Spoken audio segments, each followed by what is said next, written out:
Welcome to the Lean Out Your Business podcast, a show dedicated to helping entrepreneurs accelerate business growth and simplify success. I'm your host, Crista Grasso, and I've been working with businesses for more than 2 decades to help them lean out and optimize what's working while eliminating anything that's not adding value. So if you are ready to get more time back in your day, more profit in your business, and to do business differently, growing and scaling on your terms, let's dive into today's episode.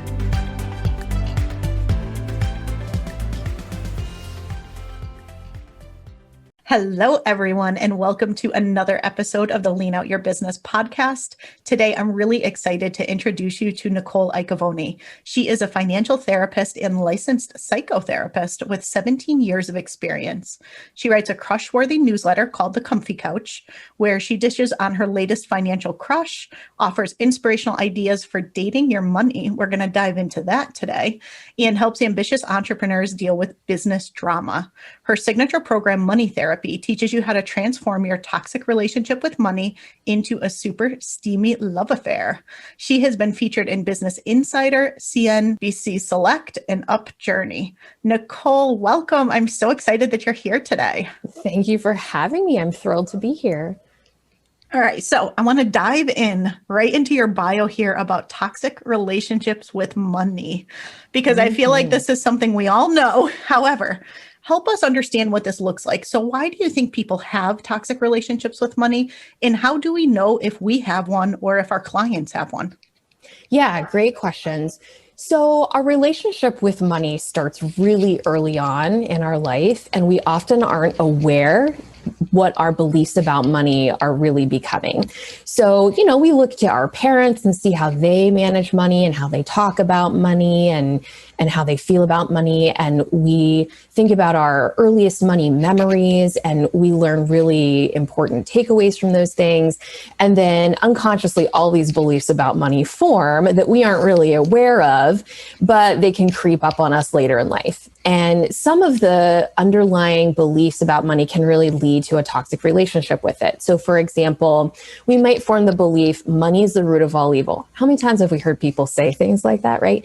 Yep. So then we start to feel as though we shouldn't have money, or money's going to create problems for us, or money makes us greedy or selfish or materialistic if we're wanting to have more money. And so that's where we can have these toxic relationships, feeling like money's hard to get, feeling like we don't deserve money, feeling like we're a bad person if we have money, feeling like there's never enough money. So these are some of the underlying thoughts that we have about money that indicate that perhaps our relationship with it isn't very healthy. And then that can manifest in a bunch of different ways in our life. It influences the decisions that we make with money, how we spend money, how we save money, how much debt we carry, how much money we earn. And so it's really important to take a look at some of those money memories, some of those underlying beliefs, and really take a look at the nature of our relationship with money to see how it's impacting our overall financial life. Yeah, I think that's so important and so true. And it's interesting because I'm thinking of some of my own journey with money as you're going through that. But I also think about so many of the stories that my clients share with me. Mm-hmm. So one of the things that you talk about that I think is really interesting is your story and how you went from $87,000 in debt with your business to debt-free in just 2 years, which is really pretty quick to move through that amount of debt. And then multiplying your revenue by five times in 8 months, right? Yeah. And so let's talk about this and how you did this and kind of where your dating your money concept comes into play. Sure. First, let me say that how I got into that financial mess to begin with, because some people who are listening might be like, oh my word, $87,000 of debt. Like, how could you even let that happen? And, when I was in my early years in business, I decided to expand and grow. And I really tried to grow too big and too fast. And so I invested a ton of money in my business trying to add additional services. I moved into a really expensive office space. I spent lots of money on advertising that didn't really work that great. So, it was sort of a waste of money. I bought really nice furniture so that the office was really beautiful and wasn't really really sure at that point what was important to spend money on and what wasn't. So I was just throwing money at a lot of different things, trying to get my business off the ground. And so I took out loans. I used credit cards to fund all of that. And then business was really slow. So I had already put the money out there and had all of this debt, but I wasn't bringing in the money to offset that debt. And so that's where a lot of that debt came from, the $87,000. And I was basically losing money in my business every single day. And it was during a couples therapy session that I had with one couple where I was listening to the dialogue between them. And the wife was saying, "You're never there for me. I can't count on you."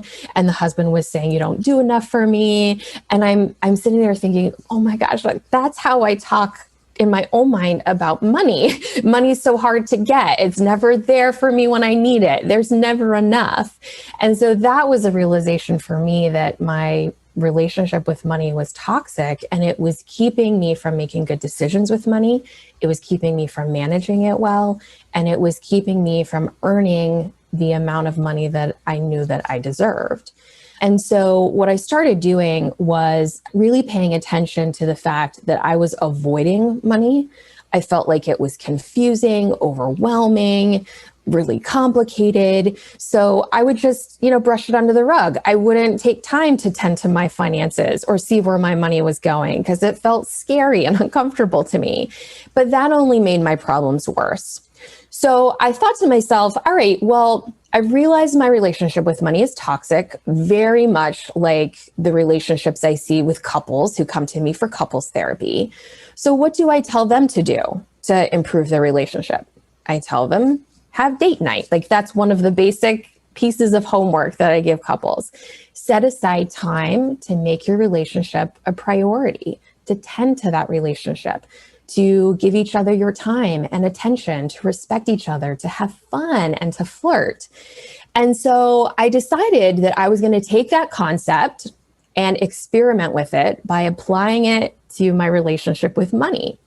So I started having money dates once a week for about an hour where I would sit down and I would tend to my finances. I would think about my relationship with money. I would personify money and give it a character or a personality.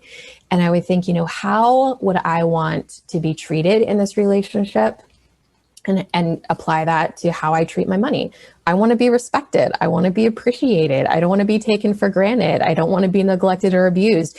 And so I started treating my money with respect and love and appreciation and making time for it and seeing where it's going from one week to the next. And that really made a world of difference, because then those money dates became really fun for me. It was like I approached them from a sense of curiosity, and I would be a little flirtatious with it by making them super pleasurable, like bring my favorite cup of coffee or, getting my favorite donut to go with it as I'm looking through my bank account and matching up transactions and plugging in expenses. And it eliminated the confusion too, because as I was tending to it regularly, I could see how much money was coming in and how much was going out of my business. And I was better able to take control over my finances and make better decisions with them. And also I showed up better in my work because I wasn't constantly distracted and freaking out over my finances because I finally had a hold on those. So I was more present with my clients. I had better ideas. I was more effective with them, and that helped to increase my revenue. So all of that was connected, and I didn't realize that until I started setting aside time to tend to my finances and making that process really fun. So I look forward to doing it. Yeah, absolutely. There's so much there I want to dive into, but I think one of the things that you said at the end there is really important, is how often when we have those things that stress us out in our business, like finances, do they weigh on us in such a way that even if they're not front of mind conscious, they make us less productive. They make us not sleep well. They make us more stressed. It weighs on us, and it overall impacts our business. It impacts how we show up for our customers, but what we produce and what we put out there. And so it's one of those things where I think you probably don't always think money equals better business success, better client experience, but it does. It does in a lot of ways. I really like that perspective. Absolutely. I mean, it's like a domino effect. If you are stressed out about money, it's going to affect your relationships with other people, particularly your partner, right? Like if you got money issues, that's the number one thing that partners fight about is money. So you're going to have relationship issues. You might have health issues because research shows when you're under a lot of stress, your immune system's suppressed, you feel more tired, your sleep is disrupted. So that's going to affect your overall health. You might get sick more frequently. You don't have energy. It impedes on your creativity and your ideas. And so all of that is connected. Your financial life is not isolated and separate from all the other pieces of your life. So it's really important to make sure that you are devoting some time and attention to your financial life so it can become what you want it to become, and so that you can keep all the other facets of your life really healthy. Yeah, I think that's so important. And it just, your story, there was so much about it that I resonated with as well. And when I first launched my jewelry business, one of the things that I did, one of the big mistakes that I made that put me in a lot of debt was I did what I played lotto with my business. Mm-hmm. I would invest in these things hoping for the big payoff, the kind of semi-delusional overnight success, if you will, thinking, right, well, if I just do this, I need my sales team, I need my PR team. I invested in all of these people who are making all these bright, shiny promises to me. I invested in product thinking that it was going to sell through. And at the end of the day, those things didn't come together. I didn't get the big lottery moment where the collection landed in the way that I thought it was going to. What I got instead was a whole lot of debt, a whole lot of stress. My husband was my business partner at the time. Talk about a lot of stressful conversations. Oh, yes. A lot of, things going on there. It ended up not being a great scenario. And to this day, I'm still actually paying off some of those early mistakes in my business, even though I've had so much success in the business since. But the thing is, looking back, it's really easy to say, well, how could I have done that? But the thing is, we go in, we're excited, we're really confident. We know, and I'm saying in air quotes, that things are going to work out and it's going to be super successful and everybody's going to love what we have because we know that we can either help people in our coaching business or our service-based business, or our products are going to be exactly what our customers want in our product-based businesses. And we just go in with that optimism and that confidence, and we play lotto with our business. And so how do you, looking back, I know how to do this properly now in my business, and I make really smart investment decisions now. But I see my clients go through this a lot, and I frequently get asked this question, and I really want to hear your perspective on it. How do you balance taking risks in your business and doing things that may really help put you on the map or really help you scale your business or grow in a really big way, with also making sure they're smart financial decisions and you do not put yourself in a ton of debt? Yeah, that is a great question. And the answer, I think, ties in really well to what you do in your business with keeping things lean.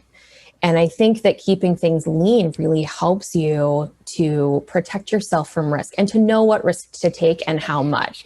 And risk sort of falls on a continuum, right? It's not like I'm going to take risk, like all of it, or I'm going to take none of it. It's like we want to take enough risk that is safe, but we'll put ourselves out there, put our business out there in a way so that we're doing something and we're making progress and we're growing. So when it comes to finances, I think keeping them lean, your expenses lean, is the best way to go.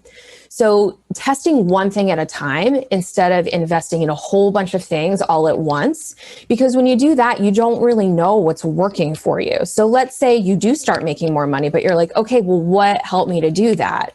Was it the Facebook ads that I spent money on? Was it the print marketing that I spent money on? Was it the team that I spent money on? What one of those things really catapulted my business forward? You don't know. And also then you're out a ton of money right up front.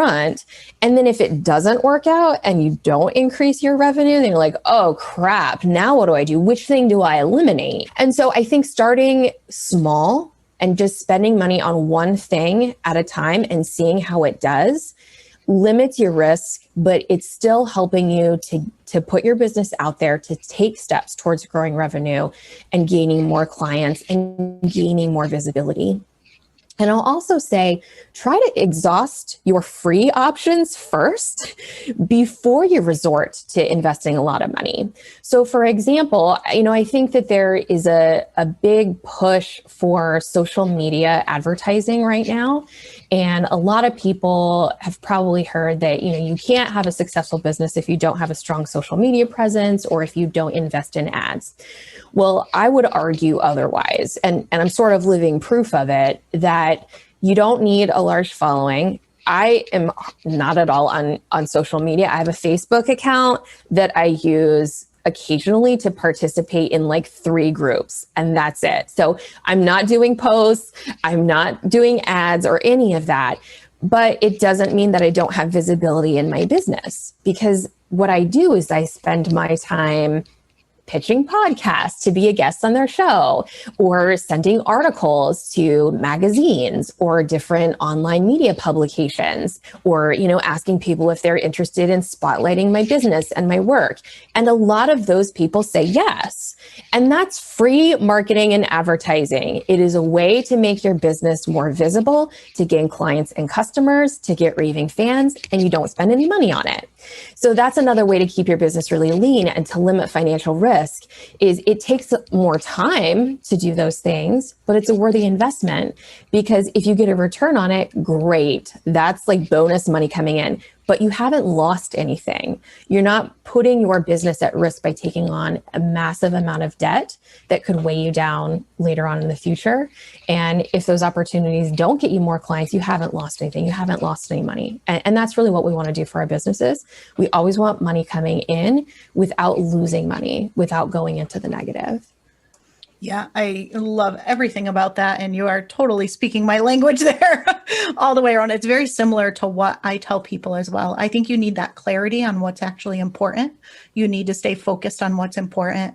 And you don't want to do too many things at once. And you want to be measuring what you're doing to see what's actually working. Because the scariest thing sometimes is when you do realize that something's working, but you're doing all the things, and then you're afraid to stop doing any of the things because you aren't sure which one is contributing to your success. And that's how people end up in overwork and overwhelm, and they get to burnout because they're like, well, I can't stop doing that. I'm not sure which one's bringing the clients in. Yeah, absolutely. And I think that a lot of people try to do the same thing I did, was try to grow their business too big and too fast.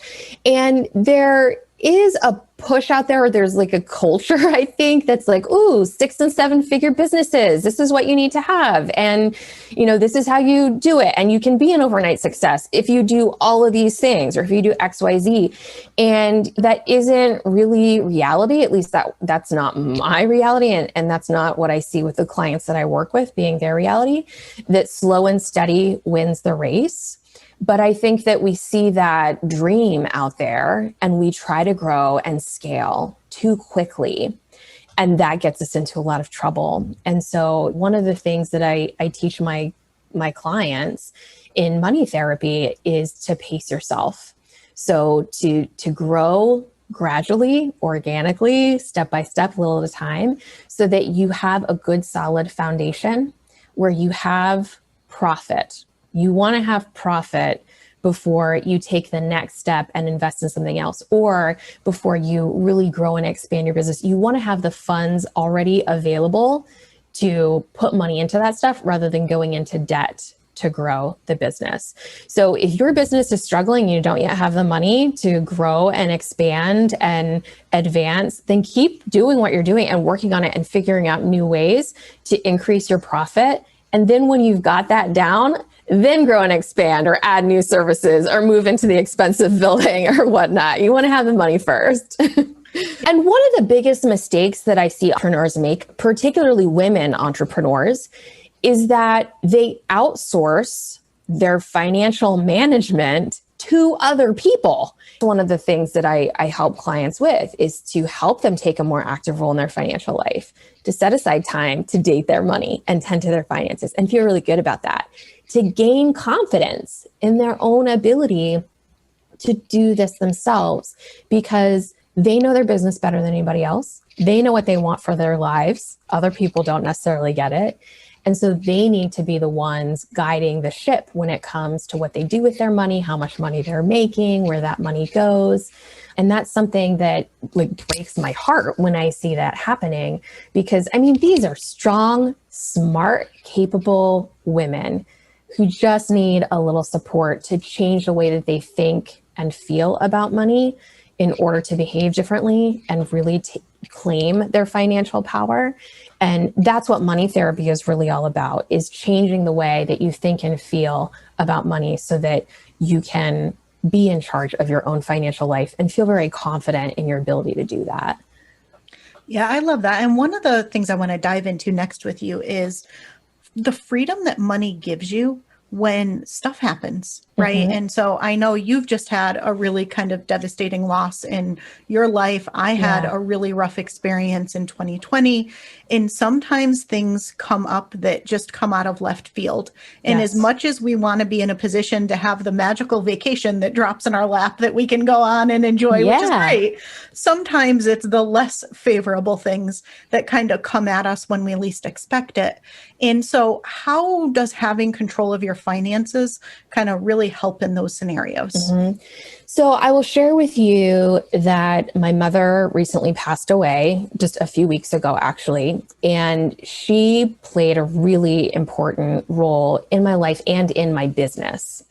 And so my mom was the administrative assistant in my private practice. And so she did all of the insurance billing. She reconciled all the accounts. She handled a lot of the financial stuff in my private practice. And at the beginning of the year, she was diagnosed with advanced stage cervical cancer. And before we could even really wrap our minds around the diagnosis, her health declined so quickly that she was put on hospice, and she was inpatient. And so we knew that she had just a few days, maybe weeks left to live. And so, as you can imagine, I couldn't think of being anywhere else but with my mom during her final days of life. And so I felt really fortunate that I had done the hard work to tend to my finances, to get them in a good position, to know exactly what was happening with them. My mom and I would have regular meetings every week with each other about what the insurance payments were coming in as. And in my online business, I knew exactly how much money was in my bank account. And that gave me the freedom to step away from both businesses, my private practice and my money therapy business, for as long as I needed to, so that I could be with my mom and not think about, oh my gosh, I'm losing revenue. I have to get back to work. I can't afford to take this time off. I didn't have to think about any of that. I could just be present with my mom and enjoy those final days with her. And so I think that's something really important to think about, is that you never know what hardships are going to come up in life, but guaranteed they will come up. You never know what unexpected expenses you are going to incur. So it is so important that you do the work on the front end and be proactive in taking care of your finances so that you can step away when you need to, or so you do have the money to cover those expenses when they come up. And the other thing I'll say about that is, it's not just about you. It's also about the other people in your life and taking care of them. Because now that I'm sorting through my mother's finances, because I'm the person responsible for that now, I am so grateful that she was incredibly organized, that she had file folders for every debt that she had the account number, she had passwords written down. I mean, everything was so well documented, because I can't imagine how much harder it would be for me to sort through those things and take care of her finances while I'm grieving, had she not done that. And so, not to be morbid, but we're all going to die at some point, right? And our family, our loved ones, are the ones that are going to be responsible for figuring all of these things out with our finances. So not only is it a great gift to yourself to tend to your finances, it's also a gift that you're giving to your loved ones who have to take over the show once you're no longer here. Yeah, I had, my experience last year where I was diagnosed with breast cancer. I ended up taking about 3 months away from my business to go through surgery and radiation and healing and everything. And in addition to not bringing in revenue during that time, there's a lot of expenses that come with surgeries and being hospitalized and radiation and all of the things that go along with that. And I was so grateful for the financial practices that I put in place and for those early lessons that I learned in my jewelry business that had me in a really great place in my consulting coaching business where I could take that time away and I could actually focus on healing and recovery instead of being super stressed out about what am I going to do? Am I going to be able to pay my team? It just ended up being a total different scenario. And so, for all of you listening, I hope you never experience either of these things. But the reality is something happens. You get sick even, and you're outright. You don't want yourself to be the bottleneck in the business, and you don't want your finances to make you feel that constant pressure and stress that you can't take the time you need away for yourself to process or deal with whatever it is that kind of comes your way. So important, I think. Yeah, and we can use our financial power as an unstoppable force of good in the world. And this is contrary to that belief of like money's the root of all evil, or if you seek to make more money that you're greedy or selfish or materialistic. No way. It is the exact opposite. Because when you have money, you have power. You have the ability to make a difference in the world, to help other people. When my mom was in the hospital, actively dying, she was so worried about her outstanding debt. She's like, oh my God, I can't believe that you're going to have to deal with this. And I can't believe that it's going to be so stressful for you. And, I had the ability to say, Mom, you don't have to worry about any of that. I have the money for it. It's not going to be a hardship for me. But the reason I had the money for it is because I treated my money with love and respect, and I invested in that relationship. And so now my money gets back to me. It gives back to me, which gave back to my mom, because then she had the comfort and reassurance. Okay, I don't have to worry about that. She could just focus on her own experience in those final days of her life, and we can use our money in a number of other ways too. We can help support other businesses. We can care for our aging grandparents. We can put our kids through college. We can change lives for the better when we have money. But the only way we're going to have enough money to do that is if we love our money and have a healthy relationship with it and tend to our finances regularly, which is why it's so important to do those things. Yeah, I agree completely. And so if people are like, you know what, as she's talking here, I'm realizing maybe I do have a toxic relationship with money. I could use a little help here. Tell people what you have coming up and where they can learn more about you. Sure. So my website is the best place to find me. That's NicoleIacovoni.com. And I offer a fun little free date your money planner. It's a guide that helps you to get started dating your money. So it gives you 7 sexy money date ideas so that process can be really fun and flirty and something you look forward to. And that's really what we're going for here, is to make tending to your finances something that is really pleasurable, that you enjoy and that you want to do consistently. So that's something they can grab off of my website. And then I also offer a free class. It's called the Money Therapy Quickie class. And it's 3 days of fun, getting to know your money, loving up on it a little bit, and just getting in the practice of really transforming your financial life. And so that's coming up soon too. So anybody who wants to sign up for that, it's free, it's fun, and there's a lot of quick win takeaways from the class. Yeah, I think the thing that I love so much about your work and the way that you approach it is you take something that can be very stressful and overwhelming for people, and you keep it really serious. You don't minimize the importance of it, but you make it really fun and sexy. And I feel like if you've got to do something in your business and it's something that is not the thing that like makes you jump out of bed in the morning to do, the best thing you can do with it is make it fun and sexy while you're doing it, but you still have to commit to doing it because it's important. Absolutely. Yeah. If it's not fun, we're not going to want to do it. But your finances are one of the most important pieces of your business. Because if you're not making money, you don't have a business, you have a hobby and you want to have a good lifestyle. You want to pay yourself. Like that's part of the joy of entrepreneurship, is having freedom and flexibility and being able to do the things that you want to in life. And so really investing in your finances, in your business is so important, but we do want to make it fun so that you do it. You want to do it. It happens. Exactly. It's something you look forward to instead of something you dread. Absolutely. All right. So before we wrap up here, I always ask everyone the same question. I feel like you actually gave lots of tips on this earlier on, but how do you work smarter, not harder in your business and keep things lean? Always, always, always keep expenses to a minimum and increase revenue. That is always the objective in my business. And it's so simple, but every decision that I make, I ask myself, am I keeping expenses at a minimum and maximizing revenue? Is this thing that I'm thinking of doing going to create an amazing experience for my clients where they are eager and ready to hand over money for it? Right? And is this thing that I'm thinking about spending money on really in alignment with my own values for my business and what I want to achieve in my business?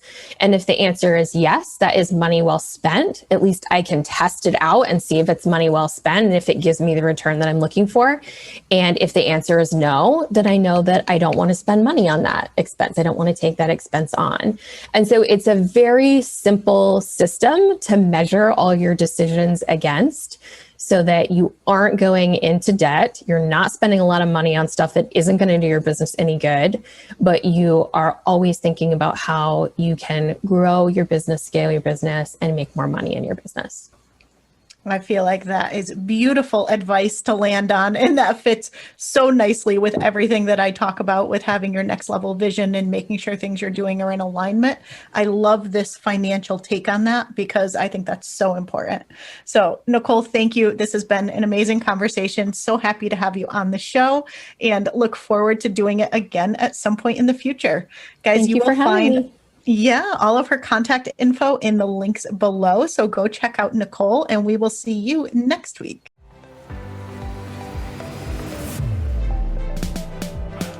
Thank you for joining me for another episode of the Lean Out Your Business podcast. I hope you got a lot of value and actionable insights from today's show and would love if you take a moment to leave us a review. If you have any questions on today's episode or on how to lean out your business, join us over in our private Facebook community where every week we do live training and Q&A, and I'd love to have you be part of the conversation. Head to leanoutmethod.com/group to join us. And before you go, be sure to subscribe to the show so you're the first to know when we release a new episode. We'll see you next week.